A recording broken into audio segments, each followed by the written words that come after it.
Care package inbound.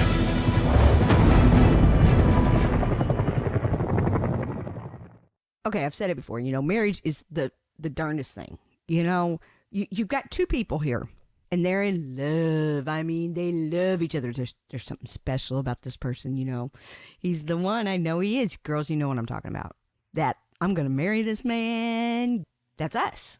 But then we get married. All of a sudden, everything that we loved about that person drives us flipping bat crazy. Everything we do is trying to make them be more like me. Fundamentally, that is what the main problem with every relationship is. We try to make our spouse like us.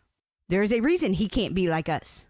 He ain't your girlfriend. He won't ever be your girlfriend. Stop trying to make him be your girlfriend. You can't make him be your girlfriend. The brains don't work the same. Fundamentally, the brains do not work the same, okay? And this is where we get ourselves in so much trouble as women. Think of marriage as a checkbook, a balance sheet. And this is what women start doing. You've got two people. Before marriage, you got two people, two separate lives, I and you. And we think when we get married, I plus you equals happily ever after. Have you ever noticed in the fairy tales, no one ever tells you what that happily ever after is? They just say they lived happily ever after, and that's the end. We have no idea what happily ever after really looks like.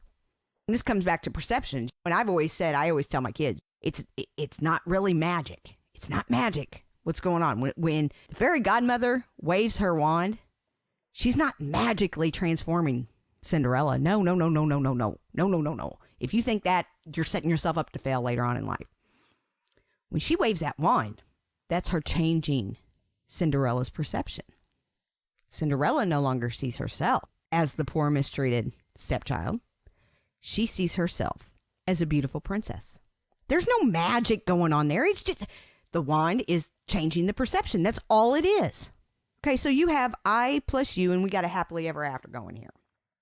Supposed to be, and then it never works, ever.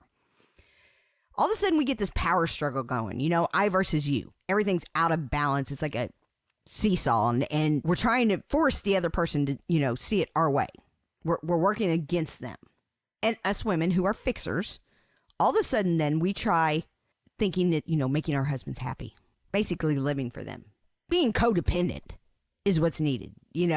I need you to blank to be happy. So if happiness is in the center, you is your spouse. That's the outer circle. The second circle right here, that is you.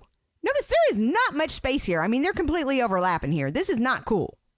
I don't know which is the spouse and which is the husband because they are not independent people. They are living for the other. It's horrible. So the only successful way to do this is to get into the team we. It's most likely to result in successful marriages. If you have just a you and an I conflict, man, that's where it's going to get bad because that's whenever the, not thinking of myself or my needs, I'm doing everything to make you happy. Or the other end of the scale is I'm only thinking of myself and my needs. I don't give a shit about you. Okay, neither side is good. But to get into a healthy spot, there are a few things that you need. For Team We to work, remember, Team We is most likely to result in successful marriages. You have to be able to see it from both sides, and you have to interpret actions and make your reactions based on an accurate perception.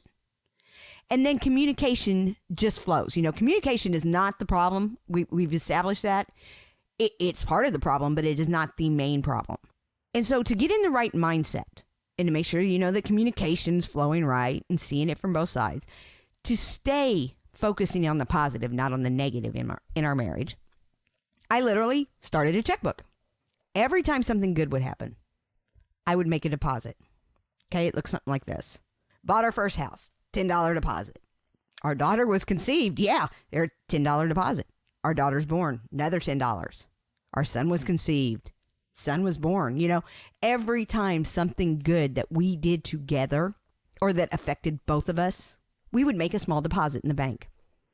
So anytime things got bad in our relationship, and I'm sitting here going, I don't know if I can do this much longer. I would pull out my relationship balance and look at it. And all of a sudden, I've got all these good memories, every one of them that have happened throughout our marriage to remind me.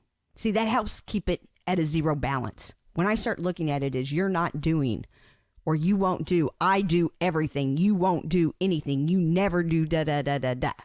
The always and never is going to get you every time anyways. But this here is how I came to the conclusion that I would keep an accurate perception of our marriage and how much he does do in our lives. Obviously, cleaning up the living room isn't that important to him, but washing the cars once a week is, which that's not important to me. But since it's so important to him and the living room is so important to me, I will take care of the living room, and I will appreciate the fact that he cares enough to make sure that the cars are gassed, oil changed, and washed, looking nice for me. Those are things that he's doing for me that I need to appreciate. If you focus only on the negative, that's all you're going to see. So you have to go out of your way to look for the positive, to focus on the good things. In a bank account, even if it was only $1 or $10, it didn't matter. It could have been $100. It didn't matter. But what did matter was keeping the positive, the balance on the we, team we, in the positive. Because so long as that was positive, we were going to be fine. We could get through anything so long as we remembered the we.